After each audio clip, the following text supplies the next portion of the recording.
So, welcome everyone to this special webinar in celebration of Mazda Thailand's 72nd anniversary and its proud support of the Mazda U.S. College Prep Junior Golf Tournament. With 72 U.S. college coaches over 3 weeks, plus insights from partner organization, this is a unique platform for junior golf development, networking, and inspiration. We are honored to have each of you here to be part of this milestone moment, and we look forward to the exciting opportunities this journey will open up for aspiring student athletes. My name is Olan Kikunchai, an advisor with AR, the agency college recruit. I am also a former golfer at the University of Maryland and Wake Forest University, and I will be your webinar host for today. So apart from our speakers, we also have my team here, AR Consulting Global Director Kunjum Jutama Tajumpa and AR Consulting Advisor Kunten Shanoknat Kamkiti ka. Hello, everyone. Thank you, Coach, for joining the webinar. And right now, I'm at the Pattaya that we're going to have a Mazda College Prep this weekend and celebrate for 72 years of Mazda too. So thank you for everyone who enjoyed this tournament. See you. Okay. Yeah. Hello, Swadika from Thailand. Welcome everybody to the webinar series with 72 coach for celebrating the 72 Mazda Thailand. So welcome everyone, and hope this webinar will help you to know more insight about college golf. So yeah, enjoy. Thank you. Thank you so much, Ka. So we're honored to have three of the U.S. college coaches today with us. Before we begin introducing them and get on with the session, let's watch a short video of the past Mazda U.S. College Prep Junior Golf event.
All right, we are very excited for this event that is coming up this week from tomorrow, actually, starting tomorrow.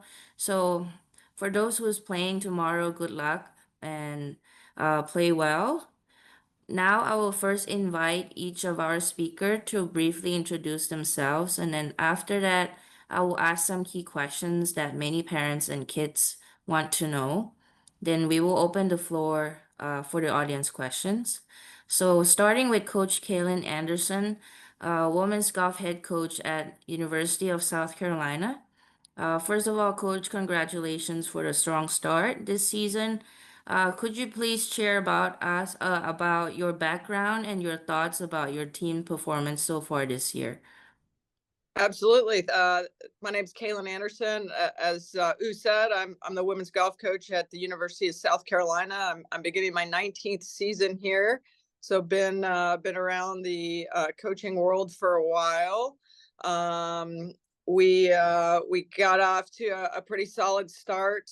We have a very young team this year. I graduated 2 players in the top 20 in the world last year, but certainly, most of you guys know probably we have one of the Thai stars, Ella Galitsky, on our team this year, who's doing really well. And she started out winning our first event of the year, the Annika Intercollegiate, where we finished 6th in a really strong field, and then went over and finished 5th at the Stevens Cup with with the best teams in the country. So off to a pretty solid start. We have about 3-4 weeks before our next event, and looking forward to getting some work done and getting going in our last 2 events of the fall. But I'm really excited to be here and answer any of your questions. We've had some Thai players on our team, and excited to be here and give you guys any knowledge I can give you about the recruiting process and collegiate golf. Thank you so much, Coach, and thank you for being here. Next up, we have Coach Sarah Butler, men's golf coach at Emory University. So, Coach, since you're joining the men's golf coaching staff in the spring of 2025, could you share your thoughts on the team's performance so far and what we can look forward to from you and your squad this season? Yeah, thank you for having me. I joined the Emory men's golf team in January. So Emory is in Division III, and so kind of a new journey for me, but it's been great so far. We've already had 3 tournaments this fall. We just had the NCAA fall preview, and our team won by 1 shot. So we're very happy about that. And we have 2 more events this fall. Excited, for the last couple, and hopefully continue that progression into the spring. Thank you, Coach. We are excited for you. So last but not least, we also have Coach Mandy Moore from Eastern Kentucky University. And first of all, congratulations on winning the Redbird Invitational. Could you share your thoughts on the team performance so far and what we can look forward to from you and your team? Yeah, thanks for having me too. We just finished our first 2 events. We got off to a good start with the win in the first one. We've got 3 more coming up. I think we have a strong team this year. We have some returners that are we're young last year, got some good experience. I'm hoping that they are a little bit more comfortable this year, and had an individual win at the first one too. So that was exciting. But I'm in my 8th year at Eastern Kentucky, and I think this is about year 12 or 13 in coaching in general. So I've been at Division II, and I was assistant at University of Tennessee in Knoxville for a few years before coming here. So excited to be here, and thanks for asking me to help. Thank you so much, Coach, and thank you all for the introductions. Now, parents and kids would like to hear about your answers to a lot of the questions. We are going to start off with some questions about the recruiting process. So, Coach Kalen, let's start with you. In order for you to have a great student athlete joining your team, what do you look for apart from scoring when recruiting junior golfers to the team? So we look a lot about a person's character, how they handle themselves on and off the golf course. I talk about that South Carolina is a culture of excellence. So when we're recruiting you on the golf course, I'm looking at players when they're not necessarily playing their best. It's easy to follow you and watch you when you're playing great, but when you're not playing your best, sometimes those are the days that we learn the most about you. How you're handling your attitude, how resilient you are after a bad hole or a bad day, how your body language is, all of those things, how you're treating your parents. Those are important things to watch. How you're managing, like I said, how you're managing a bad hole or a bad day, and kind of what your bounce back factor is. That's an important thing that we get to see.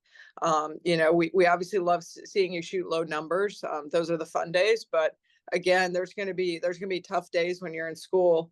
As I've seen U play a lot of golf, and not all days are pretty, but how are we going to manage the tough days, and how tough are you on those tough days, and what kind of character do you have? Those are the things we're looking at from a golf perspective. And then, what sort of rounded person, what kind of teammate are you? Are you lifting your teammates up? Are you cheering them on? Are you supporting them? Those are important factors as we move forward. Are you buying in? Are you able to buy into the team culture? Those are all things that we're looking for in a student athlete. Obviously, your grades are important. Each school is very different with their academic requirements, but are you willing? Are you going to class? Are you doing the schoolwork? Are you keeping up? All those things are very important so that you're responsible and communicating and accountable to all your responsibilities as a student athlete. Yes, absolutely, coach. I mean, there's a lot of puzzles, that apart from scoring and in terms of characteristic and the attitude, it's kind of hard to watch from, I don't know, far away.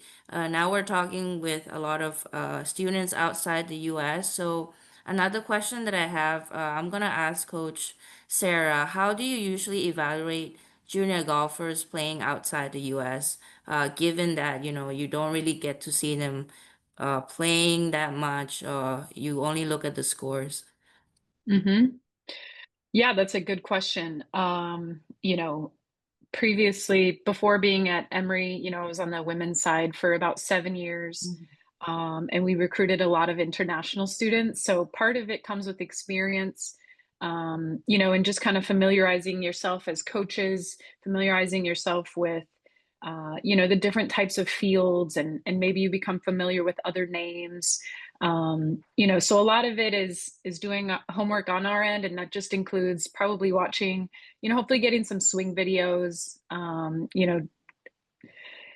communicating with maybe the players' coaches, people around them to try to get a good feel for who they are.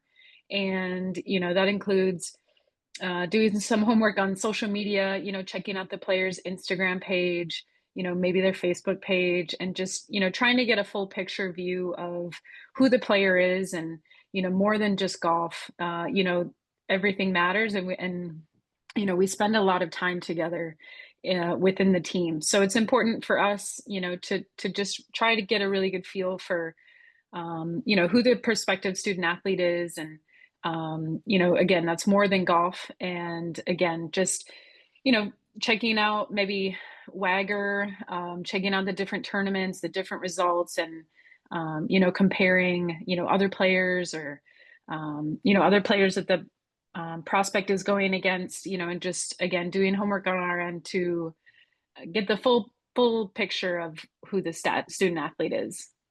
Yes, coach. And you mentioned about Wagger. I think a lot of, international students, sometimes they don't get the exposure to a lot of tournaments that have the Wagger rankings. So I think a lot of us have questions on that. So is it something that, you know, it's like you must have that, or is it just one part of the things that you're looking for? Coach Mandy, could you please give your view on that? Yeah, I think it depends on the university and the level that you're trying to Mm, play. I'm sure like some of the bigger schools are looking way more at that than maybe some of the smaller schools, but I think it's just a factor in the whole picture. And then, you know, Kalen hit on it too, but like it's you don't feel like you have to just show all of your good scores or that they all have to be good scores. Like it's mhm. okay to have a couple bad scores in there, and then what did you do the next round, or how did you come back the next event? And I think it's good for us to kind of see progress over a year or two. So when you're sending scores, don't be afraid to include everything, or show us that you've dropped your scoring average maybe from last year to this year by however many shots, or things like that we can tell that you've been working hard and improving and learning from mistakes. So there's just so many things that are part of what we're looking for. Obviously golf's objective, and we are judged a lot on our score, but when we're recruiting, we're looking at way more than that usually. Yeah, absolutely, coach.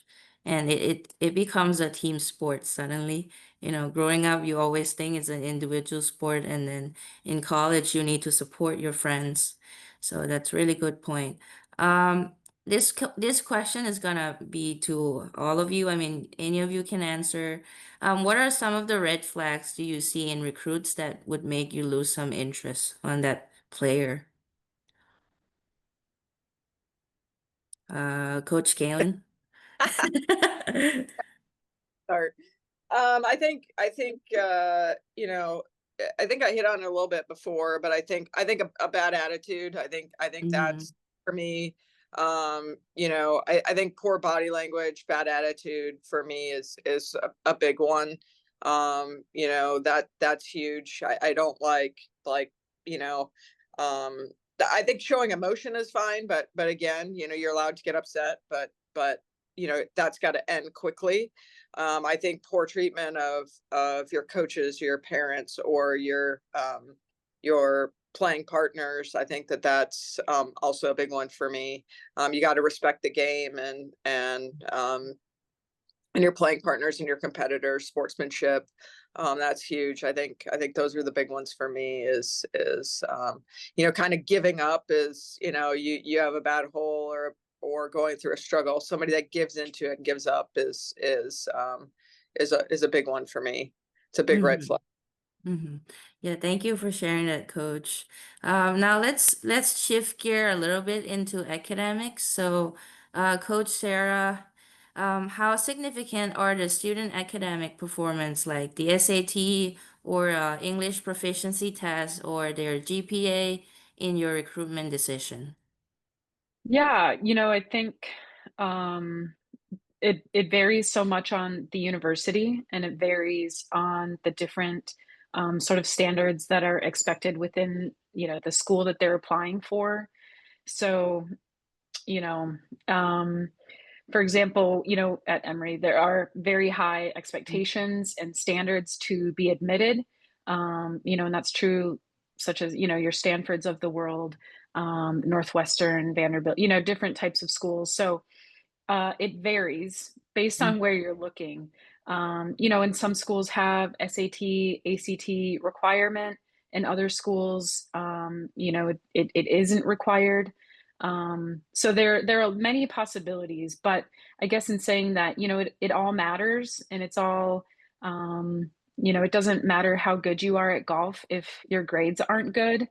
And so it's just, you know, it's helpful for, I think, the player to remember, you know, that they're a student first, and, you know, that their grades matter. And, you know, you don't really want to struggle when they're in school, right? You want to have success on and off the course, and certainly in the classroom. And so it's, you know, it's hard to say specifically, you know, X score is required Mm-hmm. because it varies so much on the school, as Yeah. you know. But um, yeah, I guess in just saying that it's all important to do your best. Mm-hmm, mm-hmm. That makes sense, Coach. And another common questions that we have is that, you know, what kind of resources do student athlete have in college? Is there any kind of structured academic support, or is it, you know, the same for every college? Coach Mandy. I would say it varies a little bit across the board, but I would say the majority of universities are going to have some sort of athletic academic support. Maybe an academic center where there's tutoring available, there's academic advisors, things like that. That, you know, if there's a class or two that they're struggling with, they can get help. Or we have, you know, people that help them with their schedules, kind of guide them in what classes they need to take and when and things like that. Um, and then, you know, a lot of campuses will have resources on campus as well. So um, I'd say you'd be hard to find a school that didn't have some sort of academic help, whether on campus or within athletics, or probably both in most cases. Mm-hmm. Thank you so much, Coach, for sharing that. This question I'm gonna ask Coach Kalen. Do certain majors make it harder to balance golf and academics in your point of view? Yeah, absolutely. I mean, I think, you know, you can take a more rigorous class schedule and academic load versus others. And I think it depends on the individual. And, you know, there's going to be certain majors that have different labs and different things. But I think, I think depending on what your goals are, I think any university is going to be able to work with you on what your goals are academically versus, what your goals are athletically. I mean, there's always a way to make it work. Certainly if you want to be a, biomechanical engineer or go into, be a med student, those are going to be more rigorous majors than a psychology or a sociology or things like that. But it's all how you manage your time and how you use your resources, and it's going to be up to you as a student athlete. And it's going to require you to be more accountable and plan and manage your time better. But there's a lot of resources, as we just talked about, at different schools to help you do that. So you're just going to have to take a lot of accountability on your part as a student athlete and ask for help and communicate a lot. But it's things that you can do and things that can be done. So just know that going in. Mm-hmm. Yeah, being a college student, it's definitely challenging, balancing both sides. And, now I would like to know, what does a typical week of practice and workouts, and competition looks like? Let me ask Coach Kalen again.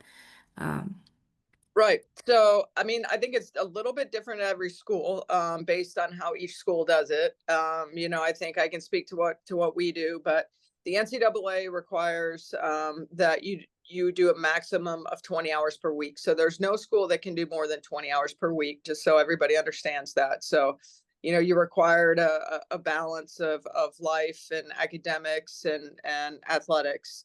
Having said that, each school does things a little bit different. The way we do things here, in general, our typical week is going to look like Monday, Wednesday, Friday mornings. We're generally playing golf. We're generally teeing up around 8:30 or 9 in the morning. Mondays and Wednesdays, players are basically getting to class around 2:30 or 3. They may have one class in the afternoon. And then Tuesday, Thursdays, like this morning, we worked out at 6 a.m., 6 to 7 a.m. Players are in the morning, may take a couple classes in the morning. And then we'll have practice from 1:30 to 3:30. And then we don't have class on Friday, so they get a little bit longer of a weekend. So essentially we play Monday, Wednesday, Friday morning, workouts Tuesday, Thursday morning, and afternoon practice on Tuesday, Thursdays. We generally give a little bit more freedom on the weekends. There's a lot of schools that do a lot of weekend play and practice. We do a little bit less of that as a team. So everybody's a little bit different on how they manage things and do things. We're in an era now where there's some online classes. Just so all you guys know from Thailand, there's with Visa and International, you can only take a maximum of 2 online classes. So 2 or 3 each semester or quarter have to be in person. But you can balance that out pretty well and manage your schedule pretty well between online and in person. So but each school does things a little bit differently, I think. Mm-hmm. Mm-hmm. Yeah, thank Uh, you for sharing, Coach Kalen. Um, I think a lot of us also wonder, how often do you travel and how does the qualifying works? Does everyone gets to go to tournament and how do you how is the process, Coach Mandy? Yeah, unfortunately, golf's one of those sports where we don't get to take the entire team to trips. Occasionally, we'll get to take individuals here and there, but most tournaments we're taking 5 and counting 4 scores. The NCAA, the max is 24 dates of competition. So every team is going to have 24 days where they're competing. And those are kind of mixed in. Now we have some tournaments that are 36 holes and then 18 holes, and then other tournaments that are 3 days of 18 holes. So most of the time we're missing, hopefully the travel days, sometimes we're not missing class, but then you're missing, 3 to 4 days for each tournament. Some are on the weekend, some aren't. So it varies based off schedules, but they do miss quite a bit of class. And then, that's one of the learning curves, I think, for most freshmen, is figuring out that balance between, how do I make up this work and when, and, communicating with professors and figuring out what they need to do to get their stuff done while we're gone. A lot of them are doing homework, studying on the road. We've given exams on the road, or they've taken exams on the road sometimes. So we have to get creative sometimes, but they make it work pretty well. Mm-hmm. Yeah, thank you, Coach. And in terms of the expectation, right? They have to balance both things at the same time. Coach Sarah, is there a specific expectation you want from the kids, and is there a specific GPA limit that you need to achieve in order to, you know, be eligible and be able to play? Yeah, sorry about that technical difficulty there. No worries. Yes, I guess it kind of varies again by team and school, but it's certainly important for, I mean, to do the best that you can. Whether the GPA, I think it kind of varies, but you're certainly, Mm-hmm. ideally, I think you want to try get above a 3.0. Mm-hmm. Ideally, again, you're just going to do your best, and take the classes that you'll have success in and that you have interest in, to pursue your major. And, like I said earlier, we want to see the student, coaches want to see their student athletes be successful. And, the better you can get at time management, as Mandy just mentioned, the better off you'll be in sort of balancing, the golf and the academics. Thank you, Coach. The last topic we're gonna touch on is about scholarship. So, Coach Kalen, do international students get the same scholarship opportunity as the U.S. players, given the fact that, it's out of state tuition, it costs higher for university. Uh, what is your thoughts? Yeah, would they get all the same opportunities that Mm, in-state players do? yes. As a matter of fact, I think a lot of places, like I know that the internationals get their health insurance covered and some different opportunities that that the American domestic students don't. So there's some benefits that that are pretty neat for the internationals. Thank you, Uh, Coach. yep. Yeah. Coach Mandy, what is the process of the walk-ons, and how often do they earn scholarships later? Oh, I mean, it depends. I think a lot of that again varies across the board from different Mm-hmm. schools. We, if we're going to have a walk on, they would be recruited the same as our scholarship players. We don't generally have a lot of opportunities for that, but like with the new rules, the new NCAA rules with roster limits, I feel like some of those opportunities may dwindle for certain programs.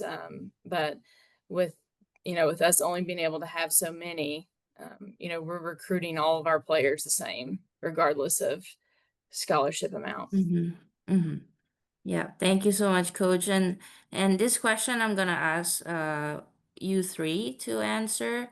I would like to know what kind of advice would you give to parents and kids that are willing to come and study in the U.S. and play college golf? Uh, Coach Sarah. Yeah, I think it's a great opportunity, if the player's interested. We understand coaches understand it's a big commitment to leave your family and to leave your country. So, we want to make sure that the student athlete is, this is something that is coming from them, right? And maybe not just the parent's goal, but, the student is very motivated to have success. I think a lot of coaches, if they're recruiting internationally, know how to support their student athletes, to have success. And, you're learning a new culture and learning many new things, in the transition. And so I think the biggest thing, is we understand it's a great opportunity. And then just, yeah, the student, it's motivated and driven by the student, because when they come over here and the parents aren't there to kind of wake them up or help them, go about their daily life. And so that's one of the most important things. It's that the student is interested and they're motivated by, the great opportunity at hand. Mm-hmm. Thank you so much, Coach Sarah. Coach Mandy, what kind of advice would you give to parents and kids?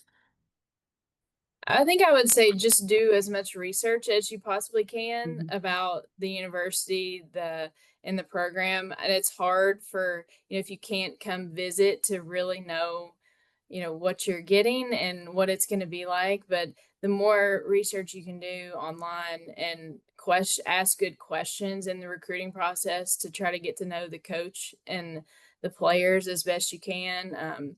Sometimes there's opportunities to talk to the players, even though you may not get to come visits, and they can give a lot of insight a lot of times into the program itself. But I would say just do as much as you can to get to know what you're getting into, so to speak. But yeah, it's tough, like Sarah said, to come so far from home. But yeah, I think that it's it's really a neat opportunity, and one that can be really rewarding, at the right spot. So. Mm-hmm. Thank you so much, Coach. And Coach Kalen, what kind of advice would you give to parents and kids? Yeah, I mean, I think they both said some great things. I think again, there's a lot of change and a lot of growth that's going to happen. Again, I think be patient in the process. I think a lot of the change from, I've recruited a lot of international players over the course of my, 18 years, and I think the biggest change is just the transition of life and culture, and you know you need to be patient with yourself in terms of the transition. There's more things going on in that change, in that transition, than you can anticipate. And as good as your game may be, and as good as ready as a player thinks they are, there's so much change going on. So just be patient in the process. It always takes a semester, at least one semester to almost a year, to kind of fully get to fully kind of get your foundation in the United States. And so just know that going in. I think if you kind of are kind to yourself that way, just from getting accustomed to the food and the new schedule and the daily life and the school in a different language, and all those things, and you can just be kind to yourself in that process and all that change. It's going to take you, just know, a good semester to adapt, and just get accustomed to everything. So just be good to yourself in that, and it's going to be worth it in the end. But if you have goals in terms of whether it's turning professional or doing something at a higher level, you're not going to grow and get better if you don't try and make this change and challenge yourself at that other level. Mm-hmm. Those are really good advices, Coach. Thank you so much. Now I'm gonna open the floor for some of the audience questions. So if any of you has any question, please feel free to put in a chat or turn on the camera and then speak up. So I will give you a few seconds to do that.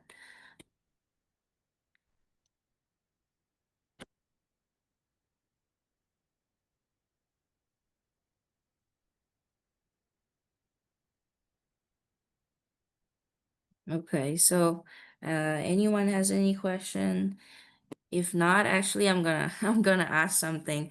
Um, it's actually about the recruiting process. I think a lot of us worried, as international students, we might not have the opportunity to go and play in the U.S. and, get to see the coaches. Would that be such a big disadvantage, or you think that, it doesn't really um, impact your recruiting decision that much, Coach Kalen? I'm sorry, say that again. You just cut out on that. No, you're fine. So the question is, a lot of us worried that, if we don't have a chance to go play in the US, then it means that we cannot go to a good school or something like that. Um, is there a disadvantage, if we don't get to go play in the US at all and just play in the international tournaments from home, in your No, point of view? I don't think so. I mean, I think it depends on the coach, right? It depends on the coach's preference. Mm-hmm. Um, I think each coach has different preferences on how they want to recruit and what they feel comfortable, what data they feel comfortable recruiting from.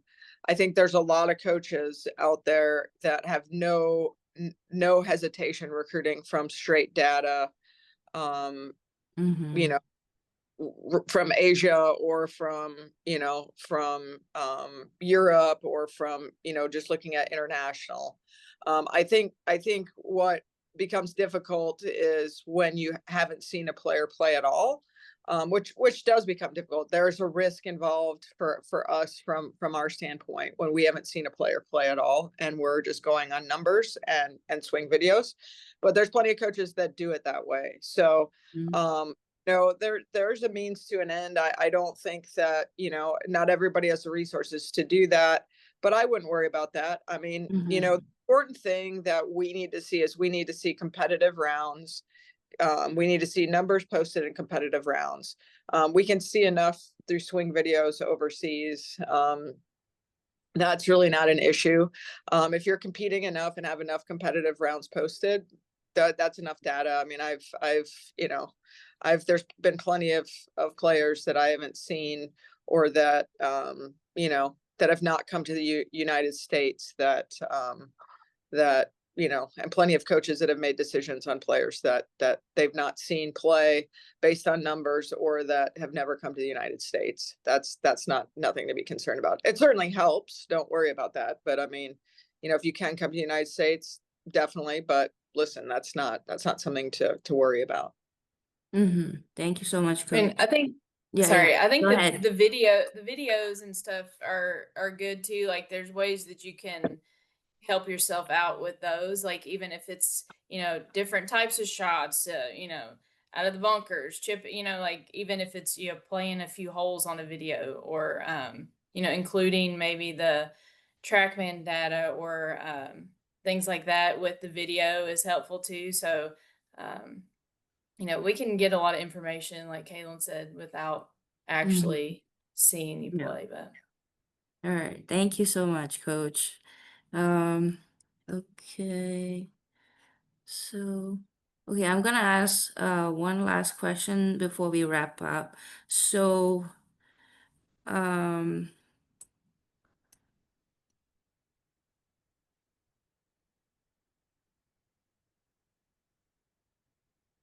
how early do you suggest students to actually contact you? I know that there's the NCAA rule that, if it doesn't pass a certain date, that you cannot communicate with the junior golfers. So, how early do you suggest, Coach Sarah? Yeah, that's a good question. For the younger players who, the coaches aren't able to respond, I would encourage them to start reaching out, start sending emails, just so you get on their radar. And even though the coach may not be able to respond directly, we're coaches are always paying attention, and they know, kind of the up and comers. So just because the coach can't respond doesn't mean you shouldn't reach out. And there are other ways that we can, coaches can kind of communicate, right? Whether that's getting to know their swing coach or high school coach, whatever that may be. Other people that coaches can communicate with to, get an understanding of who the player is. And, so whether that's grade 9, it's not a bad place to start, just again, getting on coaches' radars. And, we Mhm. understand a lot of progression and development happens at that age. And so certainly as you're getting into grade 10 and 11, you definitely want to be reaching out at that point. But yeah, I just encourage players to start early and just to try get on the radar. You know, it isn't something every week that you need to be reaching out if you're that young, but again, just to be on the radar and, you know, again, if the coaches they can do their homework on their end too. Thank you so much, Coach. And so we're actually gonna wrap up. So thank you, coaches, for joining us and for your time today. We do learn a lot from you. A big thank you as well to Mazda Thailand for celebrating its 72nd anniversary with such a meaningful support for junior golf, and to all of you audience for joining us today. So for the next session, we are having it at 9 p.m. today. So Coach Madeline Shows from University of Colorado, Coach Kalen McKinley from Southern Utah University, and Coach Richard Church from Southern Utah University as well. And then on the 26th, we do have three more coaches. Coach Kelly Hester from Clemson University, Coach Kelly Hovland from University of Maryland, and Coach Isabella Maravite from North Carolina A&T State University. So everyone, please stay tuned, and also please do follow us on social media. We have Facebook, Instagram, and we do the recording of these sessions every day, and we upload them on YouTube. So if any of you miss a session, you can follow us on YouTube and then watch from there. So as of today, thank you so much again, coaches, for joining. We really appreciate it, and good luck this season. We'll be sharing for you guys, and as of now, have a wonderful day. Thank Thank you. you. Thank Thanks for you. having us. Thank you. Thank you, Coach. Thank Thank you. you. Thank you. Thanks.